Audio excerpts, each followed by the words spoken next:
সোলহেইমা Sandhu plane drag আইসল্যান্ডের দক্ষিণ উপকূল ring রোডের কাছে একটি আইকনিক এবং রহস্যময় পর্যটন স্পট।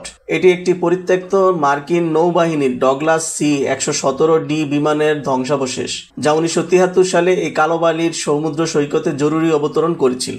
এর অস্বাভাবিক অবস্থান, কালো বালির বিস্তৃত প্রাকৃতিক দৃশ্য এবং ফটোগ্রাফির জন্য অনন্য পটভূমি এটিকে পর্যটক এবং ফটোগ্রাফারদের কাছে অত্যন্ত জনপ্রিয় করে তুলেছে। ডগলাস C-117D মার্কিন নৌবাহিনীর একটি কার্গো বিমান ছিল।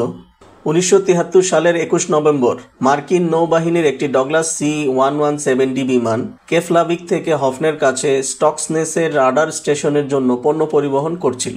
ফিরতি পথে বিমানটি তীব্র ঝড় ও বরফ জমার সমস্যায় পড়ে। তাপমাত্রা -10 ডিগ্রির নিচে নেমে যায়। ঘন কুয়াশা এবং শক্তিশালী বাতাসের কারণে ইঞ্জিনে বরফ জমায় এবং উভয় ইঞ্জিন বন্ধ হয়ে যায়। ক্যাপ্টেন জেমস উইক এবং তার কো-পাইলট গ্রেগরি ফ্লেচার বিমানটিকে সোলহেইমা সান্দুরের একটি হিমায়িত নদীর তীরে জরুরি অবতরণ করান। বিমানটি সমুদ্র থেকে মাত্র 6 মিটার দূরে থামে। সৌভাগ্যবশত বিমানের 7 জন ক্রু সদস্য সবাই বেঁচে যান এবং হেলিকপ্টারের মাধ্যমে তাদেরকে উদ্ধার করা হয়েছিল। দুর্ঘটনার পর মার্কিন নৌবাহিনী বিমান থেকে মূল্যবান অংশ সংগ্রহ করে, কিন্তু বিমানটি পরিত্যাগ করে এবং সামরিক বাহিনী এটি পরবর্তীতে আর ব্যবহার না করার সিদ্ধান্ত নিয়েছিল।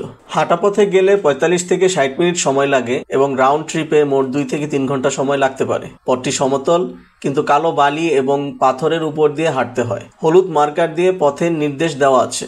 পথে কোনো ছায়া নেই, তাই সানস্ক্রিন, পানি এবং উষ্ণ পোশাক সাথে নিতে হবে। ঠান্ডার কারণে হাঁটা বিপজ্জনক হতে পারে।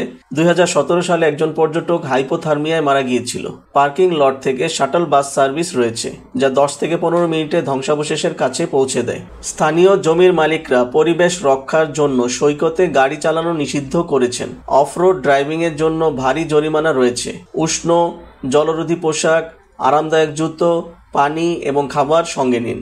শীতকালে গাইড ছাড়া ভ্রমণ এড়িয়ে চলতে হবে। বিমানে গ্রাফিতি বা ক্ষতি করা থেকে বিরত থাকতে হবে। আবর্জনা যেখানে সেখানে ফেলবেন না, সাথে করে নিয়ে আসুন। বিমানের ফিউজলেজ এখনও অক্ষত আছে, তবে ডানা, লেজ এবং অভ্যন্তরীণ অংশ যেমন আসন বা ককপিটের সরঞ্জাম সরানো হয়েছে। এটি ক্ষয়প্রাপ্ত ধাতু, বুলেটের গর্ত এবং গ্রাফিতি দিয়ে আচ্ছাদিত। কালো বালির বিস্তৃত মরুভূমি এবং আটলান্টিক মহাসাগরের নাটকীয় তরঙ্গ এই স্থানটিকে একটি অপার্থিব সুন্দর দৃশ্যে পরিণত করেছে, যা ফটোগ্রাফারদের জন্য অতি আকর্ষণীয়। সম্প্রতি জমির মালিকরা বিমানে ওঠা নিষিদ্ধ করেছেন। পথটি সমতল হলেও দীর্ঘ, তাই ভালো হাঁটার জুতো এবং উপযুক্ত পোশাক সাথে নিতে হবে। ধ্বংসাবশেষ দেখতে কোনো ফি লাগে না, তবে যাওয়া আসা যাতায়াতের কিছু খরচ রয়েছে। বিমানটি প্রকৃতির সাথে মানবসৃষ্ট কাঠামোর বৈপরীত্যের প্রতীক।